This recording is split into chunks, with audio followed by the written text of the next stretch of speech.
কোরবানির গরু খুবই শান্ত স্বভাবের, খুবই শান্ত স্বভাবের। সামনে গেলে ওর ধরাই যায় না, ধরাই যায় না। আদর করে দিই, এই দেখেন, এই রে এত শান্ত, সামনেই যাওয়া যায় না। এই দেখেন পা কেমন করে, এই দেখেন।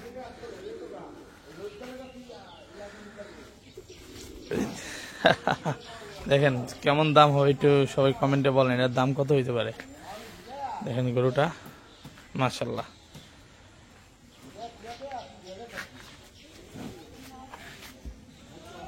এই পাশে হচ্ছে আমার গাড়ি রাখা, আল্লাহ জানে গাড়ির সামনে চলে আসে।